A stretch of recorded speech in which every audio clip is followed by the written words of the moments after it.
कैसे हैं आप लोग। आज मैं वापस से उस शानदार टॉपिक के बारे में बात करने जा रहा हूँ जहाँ फर्क नहीं पड़ता कि तुम कितने मेंटली एडवांस्ड हो, तुम 100 मार्क्स ला सकते हो। जहाँ फर्क नहीं पड़ता कि तुम्हारे 2 पैर है या 4 पैर, तुम 100 मार्क्स ला सकते हो। जहाँ फर्क नहीं पड़ता कि तुम्हें चॉकलेट पसंद है या स्ट्रॉबेरी, तुम 100 मार्क्स ला सकते हो। मियोसिस, मियोसिस और मियोसिस। हेलो दोस्तों, कैसे हैं आप सब? क्या हालचाल है? तो पिछले लेक्चर में हमने देखा था कि सेल डिवीजन में माइटोसिस किस तरह काम करता है, कैसे स्पिंडल फाइबर्स फॉर्म होते हैं, कैसे कैरियोकाइनेसिस होता है, कैसे साइटोकाइनेसिस होता है। तो इस लेक्चर में हम बात करने वाले हैं मियोसिस के बारे में। Meiosis which is also called reductional division. तो पिछले लेक्चर में मैंने मियोसिस के बारे में थोड़ा इंट्रोडक्शन दिया था। अगर तुमने वो लेक्चर नहीं देखा है तो वो लेक्चर ज़रूर देख लेना। उसमें मैंने माइटोसिस और मियोसिस का डिफरेंस बताया था, वो वीडियो ज़रूर देख लेना, तुम्हें डिस्क्रिप्शन में लिंक मिल जाएगा। तो चलिए शुरू करते हैं बिना वक्त गवाए। हेडिंग लगा ले।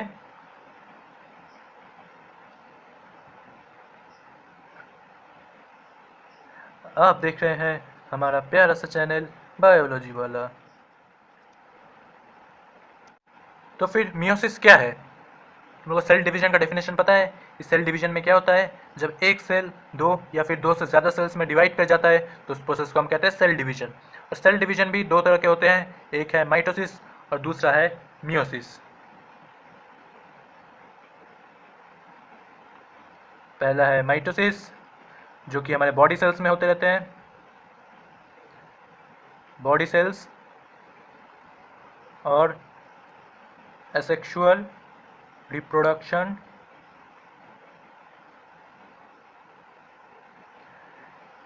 इन यूनिसेलुलर ऑर्गेनिजम्स।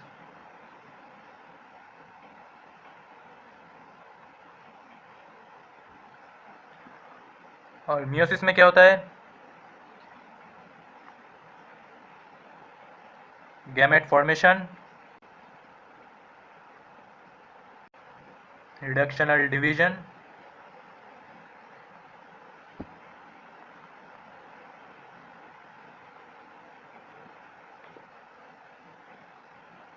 और थर्ड पार्ट क्या है, 4 डॉटर सेल्स।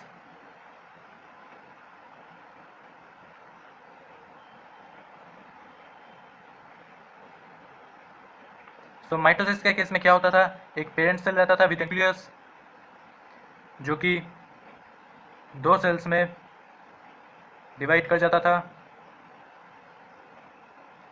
ये न्यूक्लियस है, उसके अंदर न्यूक्लियोलस है। तो एक पेरेंट सेल 2 डॉटर सेल्स में डिवाइड कर जाता था। और मियोसिस के केस में क्या हो रहा है, ये एक पेरेंट सेल है, इससे 4 daughter cells are produced.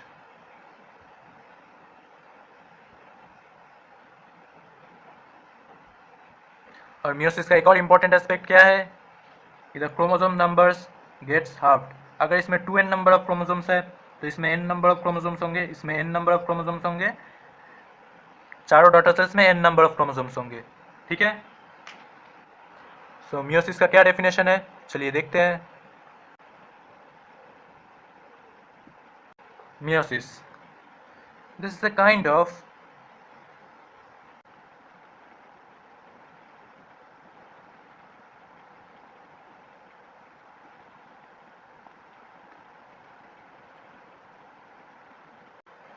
So meiosis is a kind of cell division that produces the sex cells or gametes with the chromosome numbers gets halved in each 4 daughter cells produced.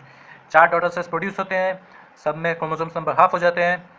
अगर parent cell में chromosomes number है 46 तो daughter cells में chromosome number हो जाएंगे 23। 4 daughter sales produce होंगे और चारों में क्रोमोसोम्स नंबर रहेगा 23। सो मियोसिस कहाँ होता है? Meiosis takes place in the testis in males to produce male gametes or sperm, and ovary in females to produce egg cells or ovum. So meiosis helps in the production of male gametes and female gametes with the chromosome numbers gets halved. याद रखना, meiosis तुम्हारा 4 daughter sales produce करता है, एक ही parent cell से तुम्हारा 4 daughter sales बनता है और उसका क्रोमोसोम नंबर हाफ हो जाता है। ठीक है। तो तुम लोगों के सिलेबस में मियोसिस के स्टेजेस नहीं है, लेकिन अगर फिर भी तुम लोग जानना चाहते हो तो मियोसिस में भी प्रोफेज, मेटाफेज, एनाफेज और टेलोफेज होता है। ठीक है, मियोसिस का 2 फेज होता है। पहला फेज में तुम्हारा 2 डॉटर सेल्स बनता है और इनका क्रोमोसोम्स नंबर हाफ हो जाता है। ठीक है, अगर इसमें 46 क्रोमोसोम्स है तो इन दोनों डॉटर सेल्स में तुम्हारा 23 क्रोमोसोम्स हो जाएंगे, जिसको कहते हैं फर्स्ट मियोटिक डिवीजन और reductional division. This is known as reductional division.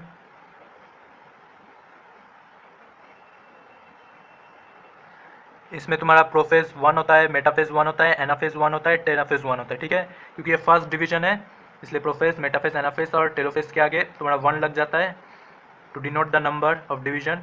ये फर्स्ट डिवीजन का पार्ट है। और फिर सेकेंड डिवीजन के पार्ट में ये जो इसे इन 23 क्रोमोसोम्स वाले इस डॉटर सेल्स का माइटोटिक डिवीजन होता है। ठीक है, ये जो 23 क्रोमोसोम्स वाले डॉटर सेल्स प्रोड्यूस हुए हैं फर्स्ट डिवीजन से, तो सेकेंड डिवीजन में तुम्हारे इसी से माइटोटिक डिवीजन से 2 डॉटर सेल्स प्रोड्यूस होंगे विद 23 नंबर ऑफ क्रोमोसोम्स। क्योंकि माइटोटिक डिवीजन है इसलिए इसमें अगर 23 नंबर ऑफ क्रोमोसोम्स होंगे तो इन 2 डॉटर सेल्स में भी 23 नंबर ऑफ क्रोमोसोम्स होंगे। ठीक है, और इस सेल से भी और 2 सेल्स बनते हैं with the same number of chromosomes 23 क्योंकि सेकेंड डिवीजन माइटोटिक डिवीजन है इसलिए तुम लोग का 23 नंबर ऑफ क्रोमोसोम्स मेंटेन रहता है। ओके, और फर्स्ट डिवीजन रिडक्शनल डिवीजन है या फिर मियोसिस डिवीजन है या फिर मियोटिक डिवीजन है, इसलिए तुम्हारा 46 नंबर ऑफ क्रोमोसोम्स से 23 और 23 में डिवाइड हो जाता है। ठीक है, इनमें बेसिकली क्या होता है कि जो होमोलोगस क्रोमोसोम्स है, तो तुम लोग कहोगे कि होमोलोगस पेयर ऑफ क्रोमोसोम्स क्या होते हैं। ठीक है, तो समझो ये एक क्रोमोसोम्स है, ये दूसरा क्रोमोसोम्स है। ठीक है, एक ही साइज़ के हैं। ठीक है, इन दोनों का साइज़ एक है, स्ट्रक्चर एक है, तो हम कहेंगे इसको होमोलोगस क्रोमोसोम्स। ठीक है, ऐसे भी 2 छोटे क्रोमोसोम्स ऐसे, इन लोग को हम कहेंगे होमोलोगस क्रोमोसोम्स। जिन 2 क्रोमोसोम्स का एक पूरे न्यूक्लियस में जिन 2 क्रोमोसोम्स का साइज, स्ट्रक्चर ये सब सेम होता है उनको हम कहते हैं होमोलोगस क्रोमोसोम्स। ठीक है, और इनका जेनेटिक मटेरियल भी अलाइक होता है। ठीक है, इन लोगों का जेनेटिक मटेरियल अलाइक होगा। ठीक है,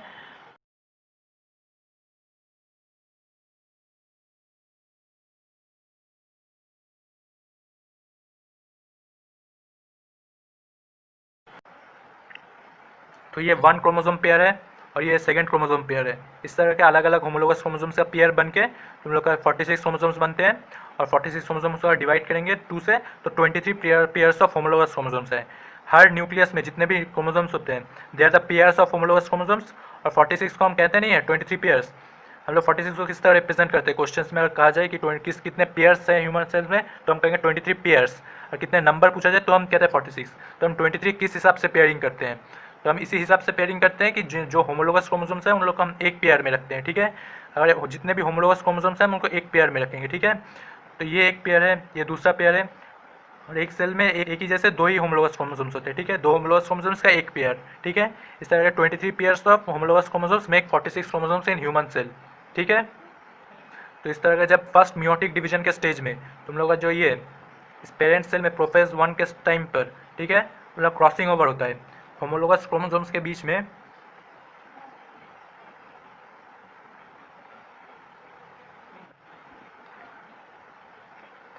प्रोफेज 1 में तुम्हारा इस तरह करके होमोलोगस क्रोमोसोम्स के बीच में क्रॉसिंग ओवर होता है, तो इसका जेनेटिकल मटेरियल इसका मटेरियल में चला जाता है और इसका जेनेटिकल मटेरियल इसके मटेरियल में चला जाता है। ठीक है,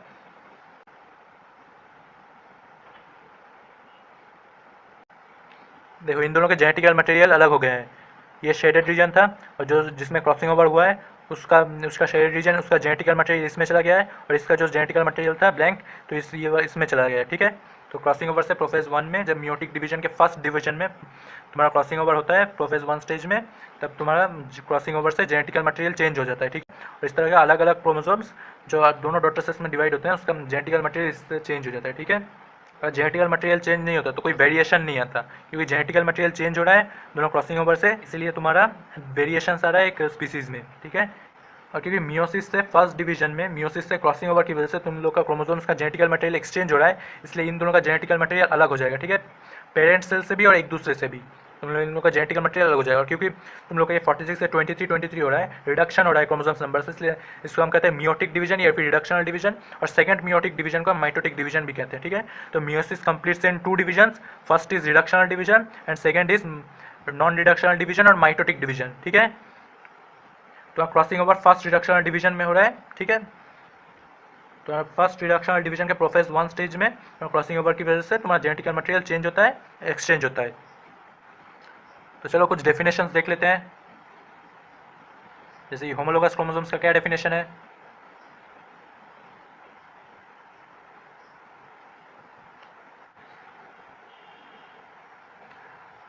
A pair of corresponding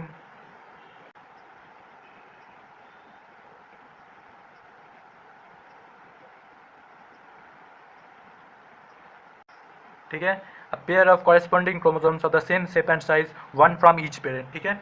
जो होमोलोगस क्रोमोसोम्स है वो ईच पेरेंट से एक आता है, ठीक है। हम लोग का जब जाइगोट फॉर्मेशन होता है तब मेल गैमेट से तुम्हारा ये एक क्रोमोसोम्स आया, फीमेल गैमेट से तुम्हारा ये दूसरा क्रोमोसोम्स आया, ठीक है। और जो भी क्रोमोसोम्स तुम्हारा होमोलोगस होते हैं वो साथ में अरेंज हो जाते हैं, ठीक है। और इस तरह के तुम लोग होमोलोगस क्रोमोसोम्स पेयर बनता है, ठीक है। One from male gamete, one from female gamete, ठीक है। और ये कॉरेस्पॉन्डिंग क्रोमोसोम्स है सेम शेप और साइज के, जैसे बताया था एक पेरेंट से एक आता है। समझो तुम्हारा ये जो 46 से तुम्हारा 23 हुआ, 23 हुआ, यहाँ से तुम्हारा माइटोटिक डिवीजन होकर 23 हुआ। समझो ये एक मेल गैमेट है, ये एक फीमेल गैमेट है। इसमें मेल गैमेट में समझो ये क्रोमोसोम्स है, ये क्रोमोसोम्स है, फिर इस तरह अलग अलग शेप और साइज के क्रोमोसोम्स है। फीमेल गैमेट में समझो कि अलग अलग तरह के ये क्रोमोसोम्स है, ये क्रोमोसोम्स है, ये क्रोमोसोम्स है, ये शेप और साइज में सेम है, ठीक है। ये तुम्हारा एक ही स्पीसीज से है तो इस तरह होमोलोगस क्रोमोसोम्स का पेयर सेम होगा, तो ठीक है। फिर ये दो जो पेयर्स होंगे जाइगोट फॉर्मेशन के वक्त, ये दो पेयर्स आपस में अरेंज हो गए, ये दोनों होमोलोगस क्रोमोसोम्स बन गए जाइगोट में। फिर 2n नंबर रिस्टोर्ड हो गया। इस साइड में समझो, इस साइड समझो 23 तक क्रोमोसोम्स थे मेल गैमेट में, इस तरह भी 23 क्रोमोसोम्स तक थे फीमेल गैमेट में, ठीक है। जब दोनों कंबाइंड हुए तब 46 नंबर्स ऑफ क्रोमोसोम्स रिस्टोर हो गया, 2 पेयर्स इन 2 पेयर्स इज 23 + 23, 23 + 23 = 46, ठीक है। तो हम लोगों ने होमोलोगस क्रोमोसोम्स का डेफिनेशन देखा, क्या है, a pair of corresponding chromosomes of the same shape and size, one from each parent. तो दूसरा डेफिनेशन क्या है, क्रॉसिंग ओवर। तो क्रॉसिंग ओवर क्या है, मैं समझाया था, जब दो क्रोमोसोम्स आपस में ओवरलैप कर जाते हैं, ये मियोसिस 1 के पैकाइटिन और डिप्लोटिन फेज के बीच में होते हैं, ठीक है। पैकाइटिन और डिप्लोटिन तुम्हारा प्रोफेज 1 के अंडर आता है, ठीक है। उतना डिटेल्स में तुम लोगों को जानने की जरूरत नहीं है।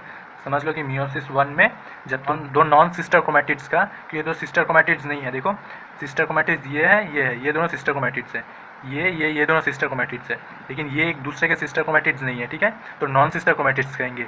तो जब दो नॉन सिस्टर क्रोमैटिड्स आपस में ओवरलैप कर जाते हैं और तुम लोग का क्रॉसिंग ओवर होता है, ओवरलैप कर जाने के बाद जेनेटिक मटेरियल एक्सचेंज हो जाता है। समझो तुम लोकल ट्रेन में ट्रैवल कर रहे हो या फिर लोकल बस में ट्रैवल कर रहे हो, ठीक है। भीड़ इतना था कि तुम लोग एक दूसरे से ओवरलैप कर जा रहे थे और तुम लोग का आपस में परफ्यूम्स, पसीना सब एक्सचेंज हो जाता था। दूसरे के बॉडी से उसका पसीने का स्मेल, परफ्यूम का स्मेल तुम्हारे बॉडी में लग जाता था और तुम्हारे बॉडी का पसीना और तुम्हारे बॉडी का परफ्यूम दूसरे का बॉडी पे लग जाता था। तो उसी तरह इन दोनों के जब नॉन सिस्टर क्रोमैटिड्स के दोनों बहन नहीं है, ठीक है, नॉन सिस्टर क्रोमैटिड्स दोनों आपस के बहन नहीं है, इसलिए ओवरलैप कर रहे हैं और तुम लोग ओवरलैप करने की वजह से तुम्हारा जीन्स एक्सचेंज हो रहा है, तो इसको कम कहेंगे क्रॉसिंग ओवर। तो क्रॉसिंग ओवर का क्या डेफिनेशन है, चलो देखते हैं।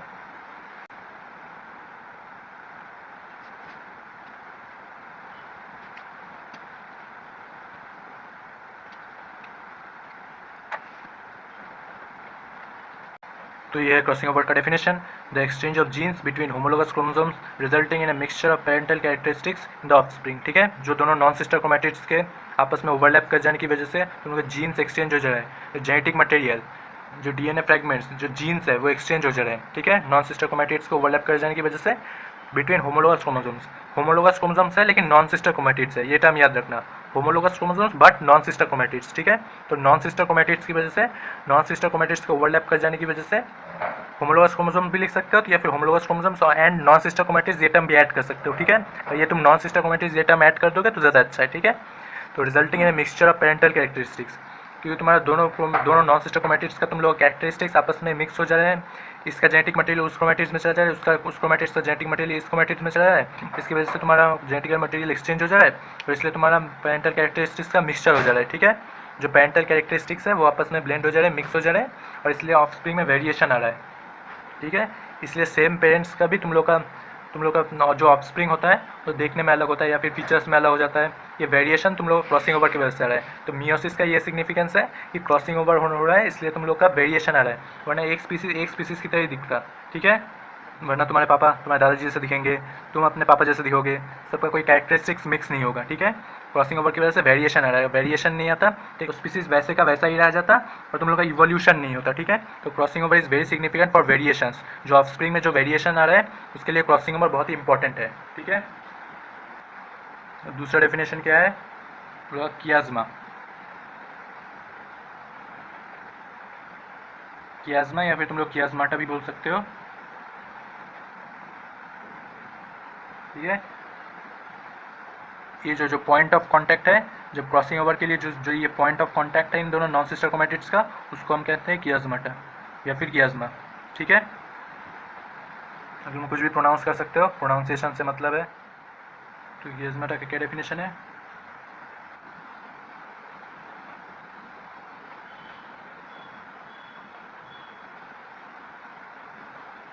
a point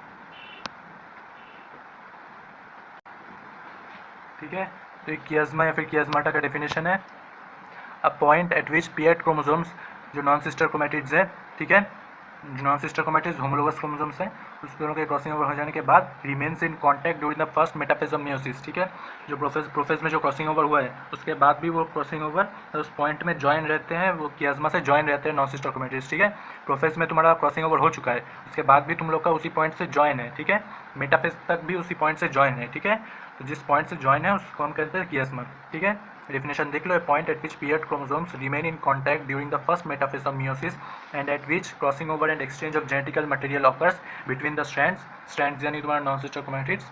ठीक है, उसी पॉइंट को हम कहेंगे कियाज्माटा। ठीक है, तो इस पॉइंट ऑफ ज्वाइनिंग को हम कहेंगे कियाज्माटा। ठीक है, तो तुम लोग का भी मियोसिस उतना डिटेल्स में नहीं है, मियोसिस में तुम लोग का सिर्फ जानने लायक जो पॉइंट है वो है मियोसिस का सिग्निफिकेंस। मियोसिस का सिग्निफिकेंस क्या है,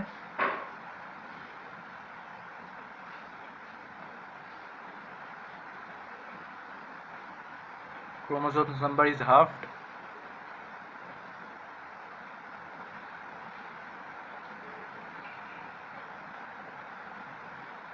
क्रोमोसोम नंबर हाफ हो जाने की वजह से तुम लोग का जो कहा था कि मेल गैमेट और फीमेल गैमेट में क्रोमोसोम नंबर हाफ होते हैं, इसीलिए तुम लोग का जब मेल गैमेट और फीमेल गैमेट में फ्यूजन होता है तब तुम लोग का नॉर्मल नंबर डिप्लॉयड नंबर तुम लोग का वो मेंटेन रहता है। ठीक है, इसके लिए क्रोमोसोम नंबर का हाफ होना बहुत ज़रूरी है। ठीक है, सेकेंड पॉइंट क्या है, it provides for mixing up of parental jeans.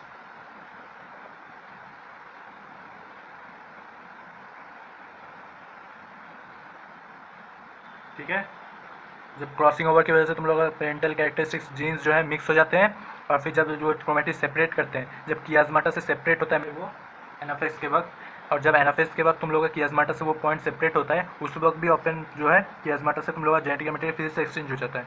तब ये दोनों परमुटेशन और कॉम्बिनेशन क्लास 11 का टर्म है, परमुटेशन कॉम्बिनेशन की वजह से तुम लोग का जो जीन्स है वो मिक्स हो जाते हैं, पेरेंटल जीन्स मिक्स हो जाते हैं। ठीक है, तो ये है मियोसिस का सिग्निफिकेंस। तो मियोसिस में तुम लोग क्या याद रखोगे, मियोसिस में याद रखने की जरूरत है, it takes place in the gamete cells in testis and ovary, they takes place in during the formation of gametes. Second point, it produces 4 haploid daughter cells. ठीक है, 4 daughter cells are produced in meiosis. Mitosis के case में जहाँ 2 daughter sales produce होता है, meiosis के case में तुम लोग का 4 डॉटर सेल्स प्रोड्यूस होता है। ठीक है, ये पॉइंट याद रखना। और तुम लोग का क्रोमोसोम्स नंबर हाफ हो जाता है, ये थर्ड पॉइंट है। और तुम लोग meiosis brings in variations, provides for mixing of parental genes की वजह से तुम लोग का वेरिएशन आता है ऑफस्प्रिंग में। वरना जैसे कहा था कि सभी लोग वरना एक जैसे ही दिखते, सभी लोग एक जैसे ना दिखे, इसके लिए वेरिएशन आता है मियोसिस।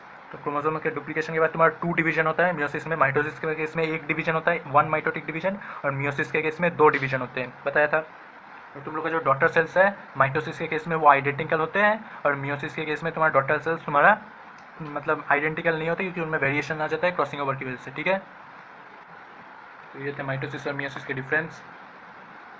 एक और बार समराइज कर लेते हैं, यहाँ पर नहीं, mitosis,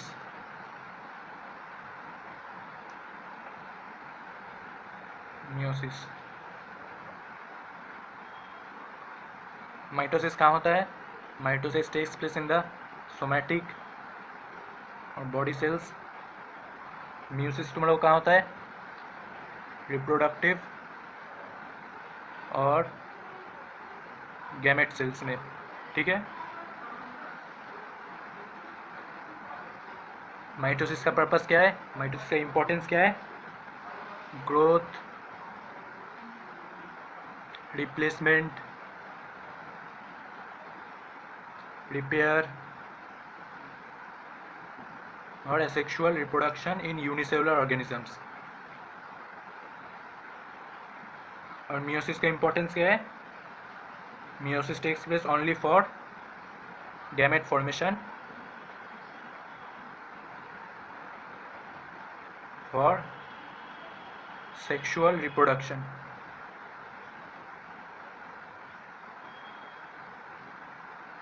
Mitosis occurs continuously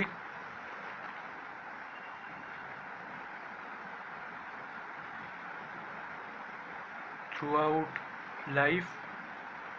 It occurs only during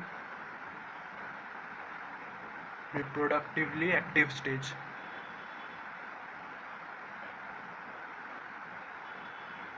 fourth point, mitosis के केस में कितने डॉटर सेल्स पैदा होते हैं? 2 डॉटर सेल्स। मियोसिस के केस में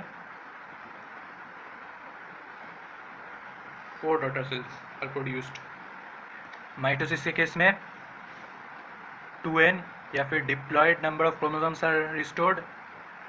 जो 2n नंबर ऑफ क्रोमोसोम्स है वही पास होते हैं ईच डॉटर सेल्स में। Each daughter cells will have 2n number of chromosomes. Diploid chromosome जितने पेरेंट क्रोमोसोम्स में थे, जितने पेरेंटल सेल्स में जितने क्रोमोसोम्स थे, डॉटर सेल्स के पास भी उतने ही क्रोमोसोम्स रहेंगे, 2n नंबर ऑफ क्रोमोसोम्स। और मियोसिस के केस में क्रोमोसोम्स नंबर हाफ हो जाते हैं, यानी कि haploid number of chromosomes will passed, ठीक है। ये कुछ इंपॉर्टेंट डिफरेंस है, point of difference between mitosis and meiosis. और तुम लोग और भी पॉइंट लिख सकते हो। माइटोसिस के केस में सिर्फ एक ही न्यूक्लियर डिवीजन होता है, और फिर मियोसिस के केस में 2 सब्सिक्वेंट न्यूक्लियर डिवीजन्स होते हैं। और तुम लोग का माइटोसिस के केस में तुम लोग का जो जितने भी डॉटर सेल्स प्रोड्यूस्ड होते हैं, they are identical. Daughter cells are identical to each other and to the parents. जैसे पेरेंट्स सेल है, डॉटर सेल्स भी बिल्कुल वैसे ही फॉर्म होंगे, मतलब एग्जैक्ट कार्बन कॉपी, ठीक है। जैसे कि तुम अपने दोस्तों का आंसर शीट देखकर उसका रोल नंबर भी एग्जैक्टली कॉपी कर देते हो, और फिर टीचर आसानी से पकड़ जाता है कि एक ही रोल नंबर के 2 स्टूडेंट्स कैसे हैं। वैसे ही एकदम माइटोसिस के केस में एग्जैक्टली डिटो कार्बन कॉपी बन जाता है पेरेंट सेल का 2 डॉटर सेल्स, ठीक है। और मियोसिस के केस में एग्जैक्ट कार्बन कॉपी नहीं बनता, मियोसिस वाले सेल्स मेहनती होते हैं, ठीक है।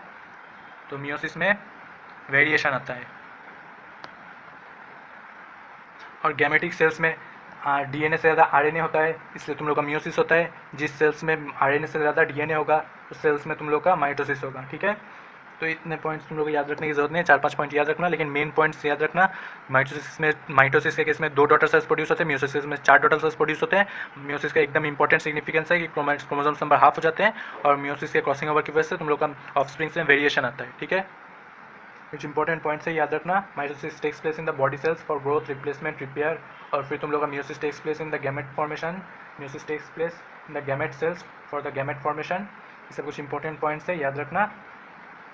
तो इसी के साथ हम लोग का बायोलॉजी का चैप्टर नंबर 2, हम लोग का क्रोमोसोम, स्ट्रक्चर ऑफ क्रोमोसोम्स, हम लोग का सेल साइकिल और सेल डिवीजन कंप्लीट होता है। और तुमने इसके पहले के लेक्चर्स नहीं देखे हैं तो वो लोग देख लो, मैंने बहुत ही अच्छे तरीके से एग्जाम्पल देकर समझाया है, वो देख लेना। और तुम लोग का अभी भी कोई डाउट्स है तो you can drop down in the comment section. कोई भी क्वेश्चंस हैं so you can drop down in the comment section, and don't forget to check out my blog. In my blog I have given a plenty of questions from different sources of question bank such as Evergreen, Concise and Oswald questions bank। मैं बहुत सारे question और फिर net से भी देखकर कुछ questions निकाले हैं, तो बहुत सारे क्वेश्चंस देखकर मैंने अपने ब्लॉग में दे दिया है। You will get more than 50 questions from each type, ठीक है। MCQs हो गया, ट्रू फॉल्स हो गया, तुम लोग का शॉर्ट आंसर टाइप हो गया। You will get more than 50 questions in each type, so don't forget to check out my blog. मेरे ब्लॉग देखकर क्वेश्चन आंसर प्रैक्टिस करो। उसमें मैंने फ्री नोट्स भी दे रखे हैं इस चैप्टर के, सो अगर तुम लोग का मैं यही सजेस्ट करूँगा कि तुम लोग वीडियो लेक्चर्स देखकर अपने नोट्स खुद बनाओ। फिर भी अगर तुम लोग का चाहते हो तो you can download the free notes of this chapters from my blog, so don't forget to check it. और वीडियो अच्छा लगे तो लाइक कर दो, और अगर अच्छा नहीं लगे तो डिसलाइक कर दो। और अभी भी तुम लोगों को कोई डाउट है so you can drop down in the comment section, मैं उसका रिप्लाई ज़रूर दूंगा। तो पढ़ाई करते रहे, बेस्ट ऑफ लक।